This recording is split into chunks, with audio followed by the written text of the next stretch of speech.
Good morning, everyone. Welcome back to Starkey Farmstead. So today we are cleaning up the farm. So I have a brunch tour scheduled for November 18th. So if you are watching me and you are in Mississippi, Arkansas, or Texas, hey neighbors, come have brunch with us here at Starkey Farmstead. All right, so to kick it off, we've got Kyler weed eating the 2 acres around the garden and the ditch and just, cleaning up. My husband is taking down and assembling different things for me, as well as cleaning the nest boxes for the rabbits and putting them up. I have to scrub the outdoor man bathroom. I literally wait till the last day for that because it is a man's bathroom, like a mechanic shop bathroom. Right? You already know. Some of the things I am going to do today, and I'm going to ask you to come along with me, is I'm going to unpack the new electric fence so you guys can see that. We're actually going to get it up today because Kyler left to go back to his grandma's house last night to check on something with his chickens. And when he came back, we had deer in the garden munching down on my mustard greens. That is a big no. The reason they were getting away with that is the German Shepherd doesn't like it when it rains. So he was tucked up on the couch on the porch and refused to get off. Sometimes he is not worth the amount of food that I pay him, but I love him and I let him get away with it. Second thing, you see this? It's an Amazon carry case. I'm gonna fill this up and get my garlic and my onions planted late, but still planted here in this box. I am also going to prep my perennial vegetable and herb bed for the winter. So I invite you to hang in there with us today and let's get this show on the road. I guess we'll start with the unpacking. I believe that's what this is. My wife got me some more stuff. It's electric fence. Stuff that makes me have to work more, so let's get after it.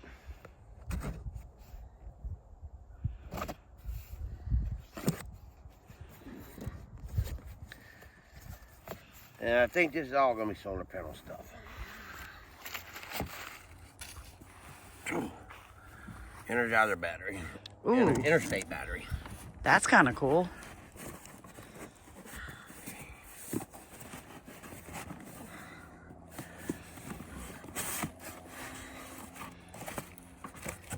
Our worms are gonna like all this. This is instructions. You could do like I did and throw the instructions. Ooh, the solar panel. So we decided to go solar panel, you guys, with our portable electric fence.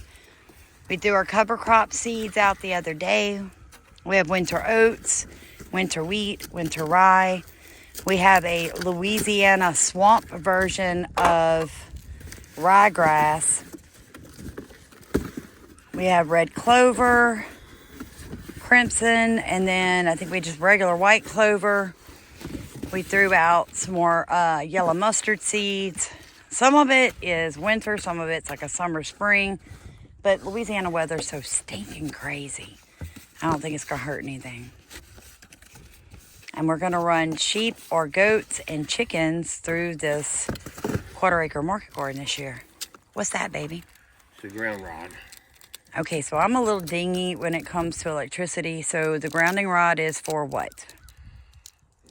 To have electricity on something, you always have to have a ground. But why?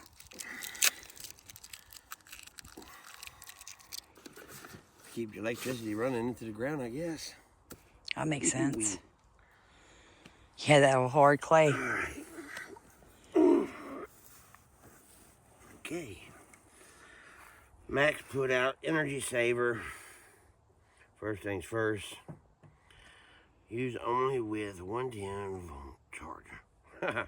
You can charge it? Apparently you can charge it if there's no power. No sun. Well, actually, that's pretty good because we do get days like this. This is pretty much Louisiana winter. I'm sure it's like that in most places, but We really never get like good sunny days, but maybe once or twice a week. That's a 110 charger for this. Okay, so it does come with a 110 charger. I will tell y'all, all together with shipping and the cost of this, I think I paid like $610. Or it might have been like $580. It wasn't too bad. It's a Premier One Supply. It's the Solar Stop 80 Fence Energizer. If you're wanting to get an electric fence for your farm or your homestead, we'll let you guys know in about 2 months how it works once we get the animals here. Now, what we're doing today is we're going to go ahead and put it up to keep the deer out of the fall crops.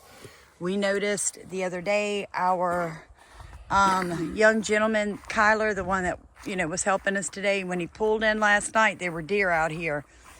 And they're coming for these mustard greens, these collards, these kale, these carrots. Ooh, the carrots are coming in nice. Yeah, I'm excited. The carrots are coming in really well. A little close, but that's okay.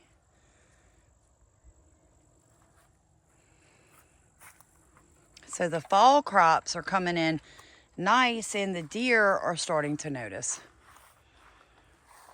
Just to let you guys know, the ones of you who are asking me, we did order the pelletizer and the wet dry mill.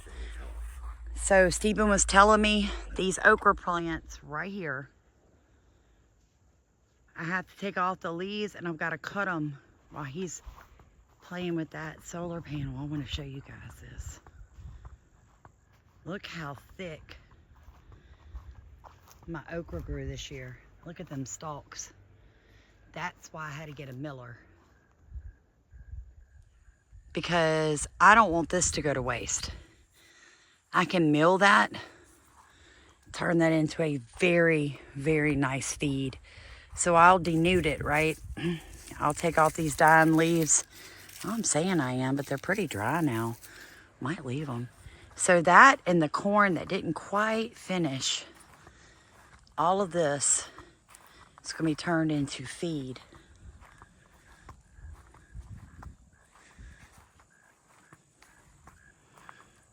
I'm going to pelletize all of it.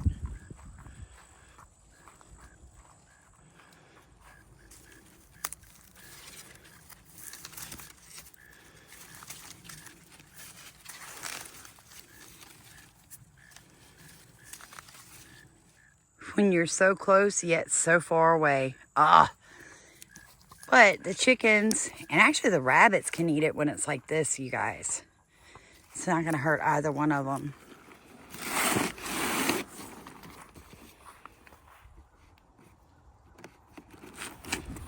Oh, I'm so excited. Huh? I'm so excited. Yo, we have really, honestly, 3 years, Stephen, we have discussed getting this fence, haven't we? Yeah. And to be able to get it and pay cash for it, I cannot tell you guys how good that made me feel.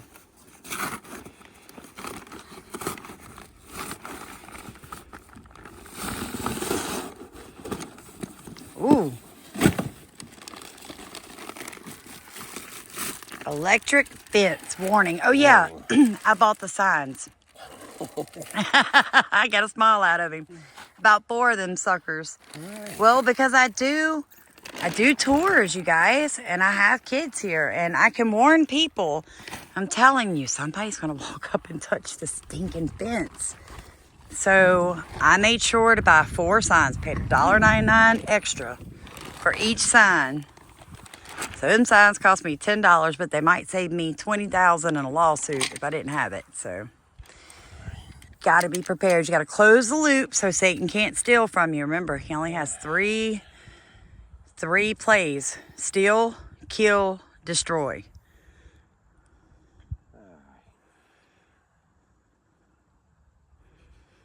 How long? I wonder how much fencing's there. Might want to check that first, huh? I couldn't remember. He was asking me. I think it's 100 foot long. Let me look. So it says 100 foot of fencing, poultry net. Now, I did get the poultry net, but this is supposed to be able to hold in goats and sheep also. Because like I told you guys, I had to make sure I could move this because we're going to be rotating. When you only have that's it. That is a 1/4 acre. It's 108 by 108 by 108 by 108. When that is all you've got, you can still rotational graze, which I think that's like really amazing. Like you can still do regenerative agriculture even in really tight spots. But you gotta make sure that you are using your land properly. How to install directions. Hey, they come with pictures though. I'm gonna try to make that the corner. That way when the sun comes up, right there, it's gonna be over the trees, and that's the first thing it's gonna be able to hit. That's really smart. And then you got all day. Yeah, because it just, yeah. Then all you have to do is come out here and pick it up and turn it. Energize from that side. Turn it to this direction. That makes sense. Everything's getting. Here, I'll hold it up. All day. Alright, move right now. They're right there.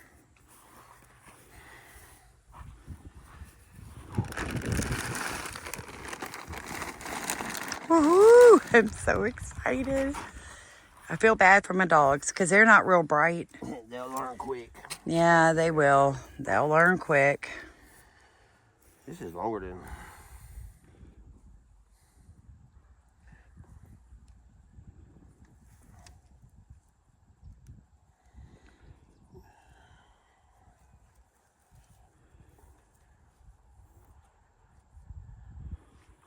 It's about my luck. Their time.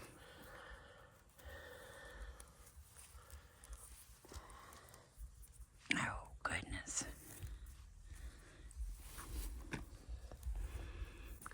Here, hold on before you undo that last one. Oh, I see what you're going to do. Because you are smarter than the average bear.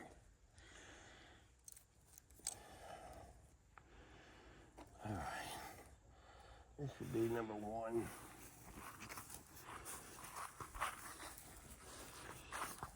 Me and my new portable solar. Y'all, I'm so excited. This is literally like a 3-year dream coming to fruition. All right. I'm now holding my new fence.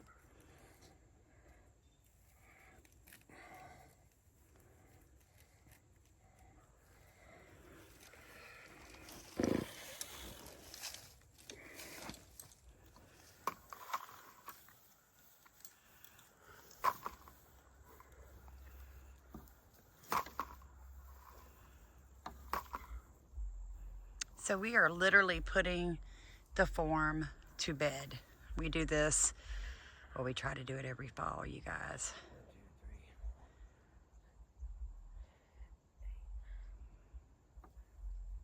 Sometimes it's winter before we actually get it done, but what you need to do if you're gonna do what we're doing, you're gonna pull up all your drip irrigation, anything that can freeze and rupture.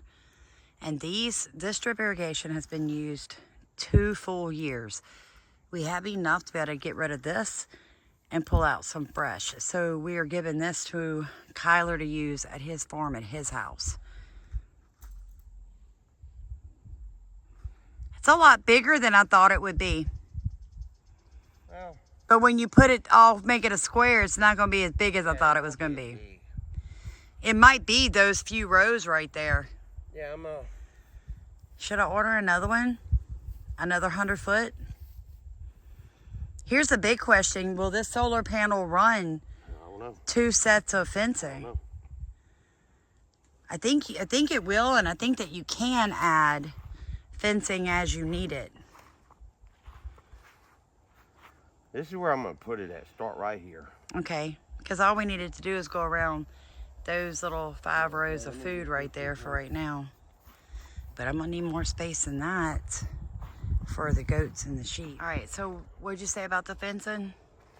This won't be enough for 2-3 goats at all, you would have to have 2 more sections of this fence to go. Get this one to go down to that corner, another one to go down this way, and then capping them off. So you'd have to have 2 more rows to do that. All right, so what if I just wanted what you've got fenced in and finished fenced in for, say, 2 goats and 20 chickens? Could I fit that many in there? 2 goats? 2 goats and 20 chickens? I don't. So at least another 100-foot row. Yeah. All right, guys, make note what Steven's telling you. Let this save you time and money and frustration. This is the $600 kit with a 100-foot row. It is not enough fencing.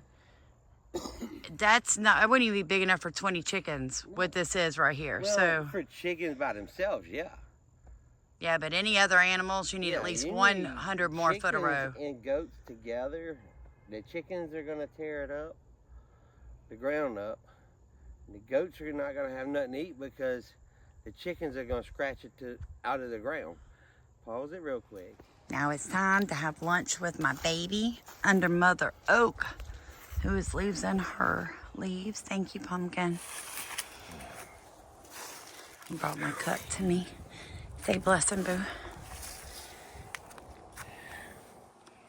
You're going to keep recording. Well, everybody's eating lunch with us.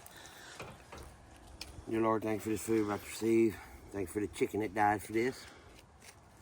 Thank you for the hands that prepared it. And Samson, you touch it, I'm going to hurt you. In Jesus' name, amen. Amen. Ooh, let's eat, baby. So order a second one? Yeah. Unfortunately, yeah. I know, right? Let's go check it out. He did a great job. I'm so very blessed.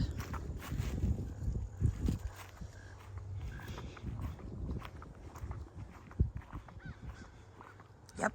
So here it is, you guys. What would this be? 25 by 25 by 25 by 25? It had to be if it's 100, right?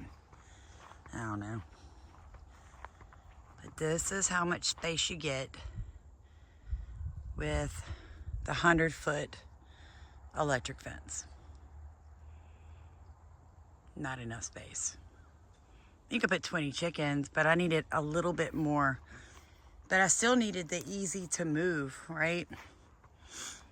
I need the easy to move, and this is the one they suggested for that. Plus, you have to imagine, I have to put, let me go show y'all what we're gonna use for the goats / sheep or chickens to bed in during the winter. So this is where we'll put this down, but we're also gonna put roosting poles in the back, and the goats put hay on the bottom. The goats or sheep and chickens can all bed in this during the winter. And the reason you are because it's a very light trailer. I by myself can move it. So with that in mind, rather than building like a chicken tractor or anything like that, you guys, we basically just converted a trailer. Because like I said, super easy to move, very light. I mean, I can lift this up and move it myself. So this has to fit in that little bitty thing I just showed you, plus have room for the animals to eat.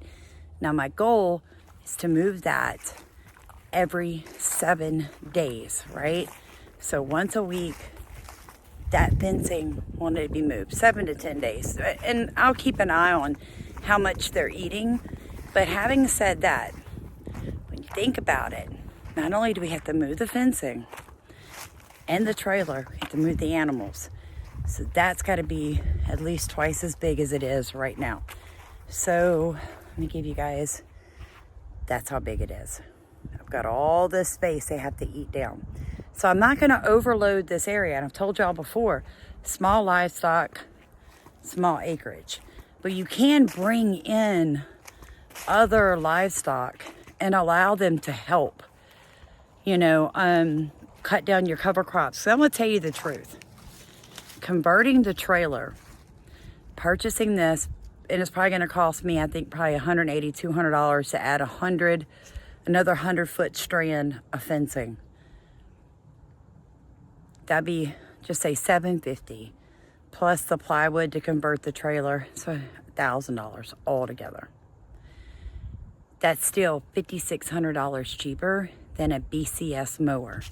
And if you're into cover cropping, small animal rotation, you know what I'm talking about when I say BCS. Those are very expensive. It's a tractor, a two-wheel tractor that you can, walk behind, that kind of stuff.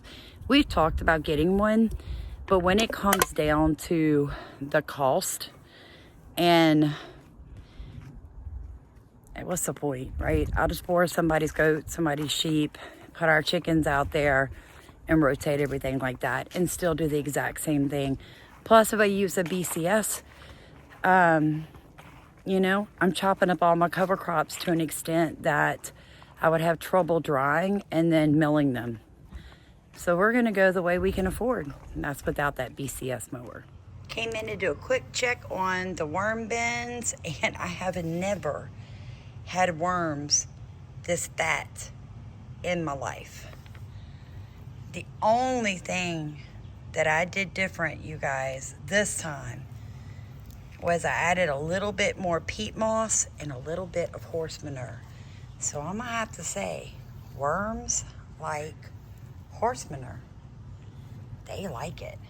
They like it a lot. I mean, these guys are beautiful. And look at the castings. You see all this is castings. They're breaking this down. I mean, good Lord. Look at these worms. They like this horse manure. I'm not gonna lie to you. Look at that. I've never had a worm bin with worms this fat. All the years I've been doing it. I've always used the rabbit manure. My gosh, Steven.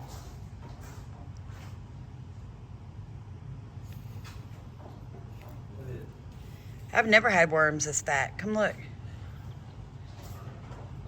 Look at that. Yeah. I don't remember.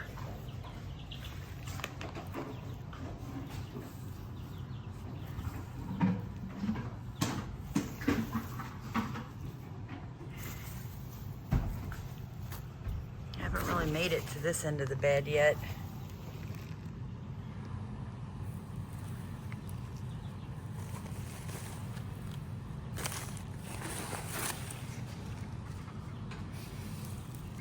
Oh, they made it to this end.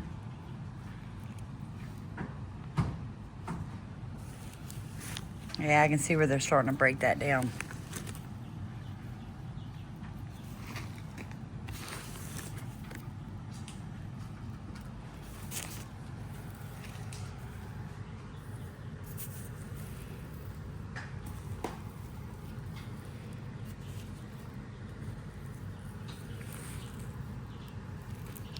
They're doing nice. This bed is doing exceptional.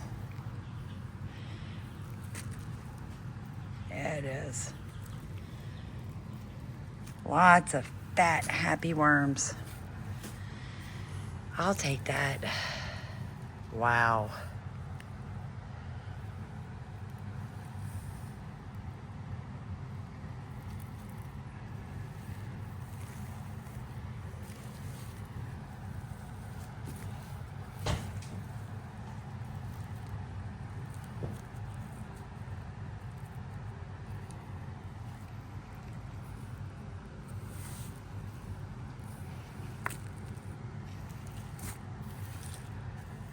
Well, check. Worm beds are doing amazing. Okay, so when you want to prep a bed for winter, the best thing that you can do, guys, a couple of things.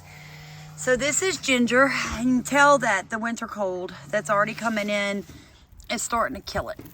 So I am not left-handed. That's okay. I'm going to cut this, and then I'm going to lay it back like this. All right? The next thing I'm gonna do is get a big handful of hay and leaves and cover all this up. Now I could harvest the ginger and the turmeric that's in this bed now, but I'd like it to be double the harvest next year. So what I need to do is bed it down for winter. This is what the old folks meant And they said they're putting their beds to sleep. This is me putting my bed to sleep. So make sure the first thing you want to do, you guys, is cut off. All right? Try to get it to where it's only about 1 inch above the ground. All right? Cut it off. This stops all the energy from trying to go up and grow the plant. You don't want that to happen right now. You want the energy to go down into the soil, down into the root. Put what you cut back on top. That is called chop and drop. It's an excellent way of letting nutrition get back into the soil, feeding the soil for the winter by adding debris that will break down and feed your microorganisms. And then the next thing we're gonna do is go get that hay. So what I see a lot of people doing is wasting your energy and your time, because they get in these beds, they take all this out and they burn it, they bag it and throw it away. No, stop. Let me show you an easier way. You take the time to go through the bed. You cut all the tall, big pieces out. The only thing I'm not gonna cut is the asparagus plant. I leave it be, it'll die back in its own time.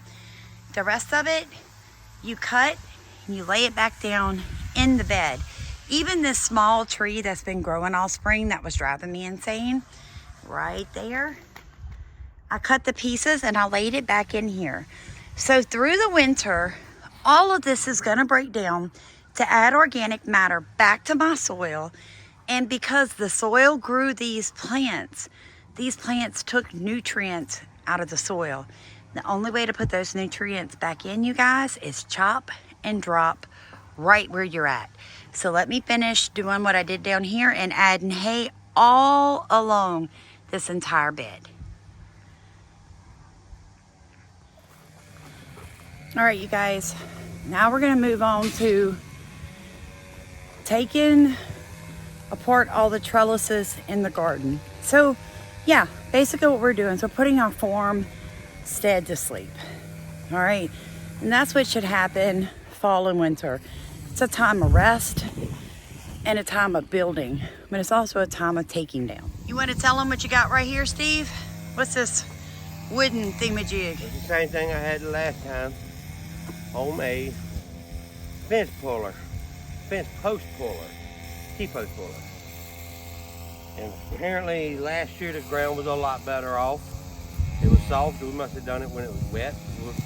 We had more rain. Yeah. This year we have not had no rain.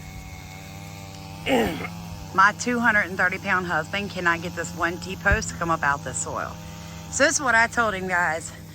Everybody can see that T-post. You can see that, right? So it's gonna be up to the people that tour and the people that work here and live here not to run into this T-post. I told him, let the winter come through. We usually have a pretty wet winter, and maybe by spring we'll be able to easily pull that out. But what we're doing right now is we're taking down the cow panels. Steven, you wanna tell them why you chose to do cow panels? Because it's easy to store. Yeah, and this is our second season with these, right? Yeah, and they don't rust that bad. Yeah. They're off the ground, they don't rust at all. Yeah, so you can see, it's a little tip for you guys. He leaves a gap between the cow panel and the ground. So this is 2 years that we have used these in inclement weather, cold, hot, rainy, sunny. This is South Louisiana and it's done really well. Now, notice what we're not doing. We're not taking down any of this plant material. Everything's getting left. The reason is we have just put cover crop seeds. You can see them all over the soil into the garden, and we'll be running goats, sheep, chickens through this 1/4 acre all the way through January and February, and they will take down any organic matter. They'll clean this up like you wouldn't have thought it. Like, it's gonna be amazing.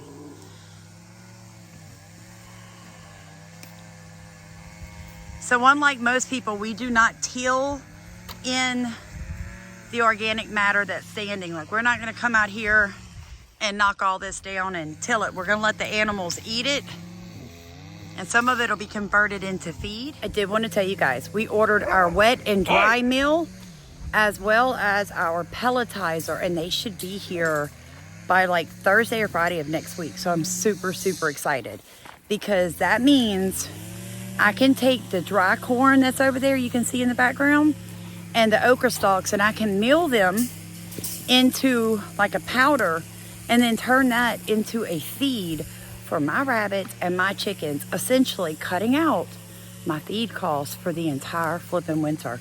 And you guys, that makes me so excited, because like I told y'all, I'm a frugal.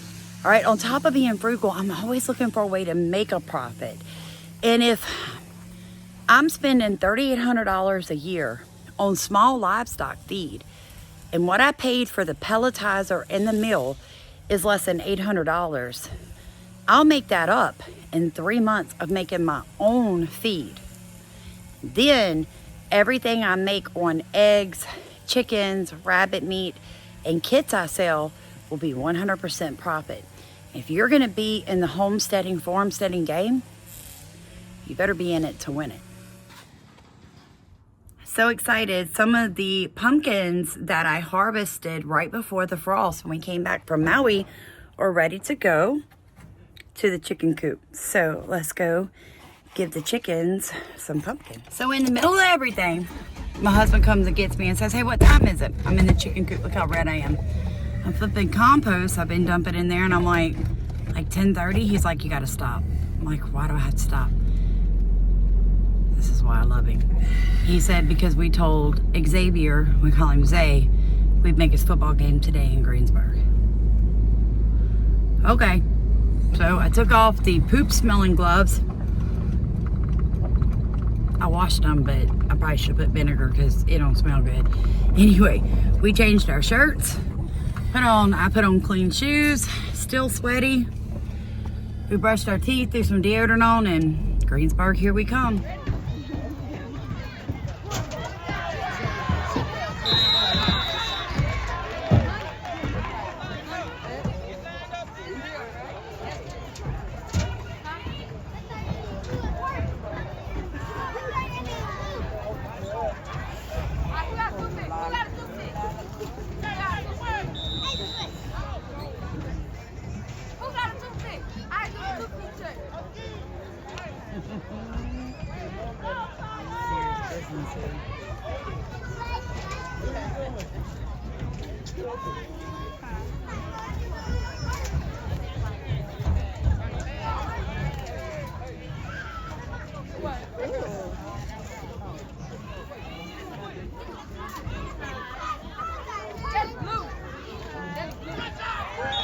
Oh my goodness, you can hear the little helmets.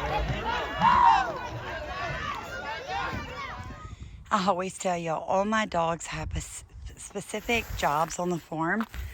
This is Atlas's. If you're wondering what he's doing, he's part Dotson, part rat terrier. He's waiting for a snake or a rat to come out of all these leaves I'm messing with today. He has not left my side in 45 minutes. Watch.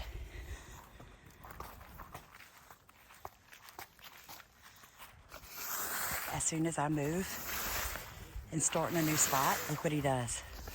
Good boy, Atlas.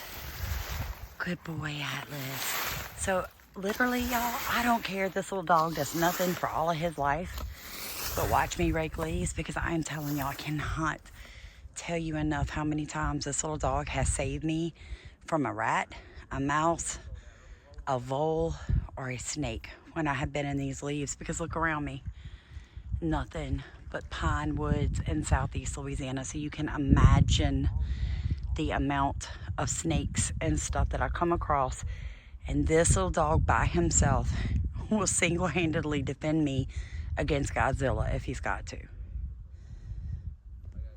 Wanted to show you guys how well their compost pile that's directly underneath their roosting poles is doing. They still have it pretty much piled up. You can see how close it is to the roosting pole right above it. But today I came in, added some wood, added some pumpkin, a bunch more leaves. So basically, this is the chicken run, and it is the chicken coop. And I just keep bringing in leaves and all kinds of good stuff and let these guys, let it decompose. Let them pick the bugs out. Let them turn this into grade A organic compost. Plus that compost pile is definitely going to keep them warmer in the winter.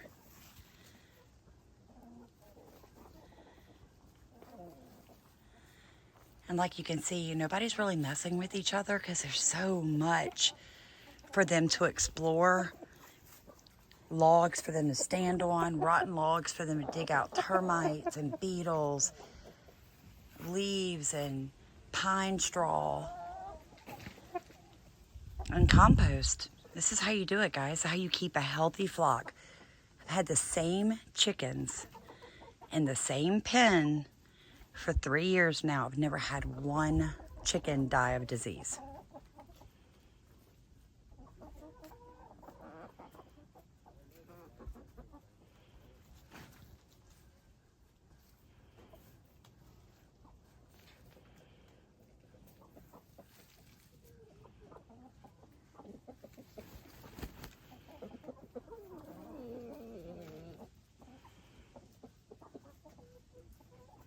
So here's the thing, you guys.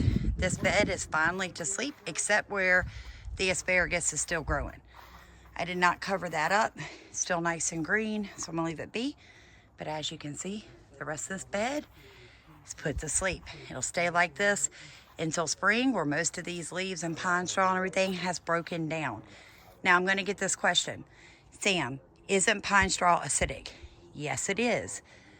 But when it breaks down into a compost that is a perfect 7. So it's only acidic when it's pine straw form. When it breaks down, it is neutral. Thank you guys so much for watching Starkey Farmstead and hanging out with Stephen and I today. We've been at it since about 8 o'clock in the morning. It's about 2:30 in the afternoon. I think we're gonna finish up a few things and we're gonna call it a night. I still have that bag to fill up and plant my garlic and onions, but you know what? That may not get done till tomorrow. God bless you.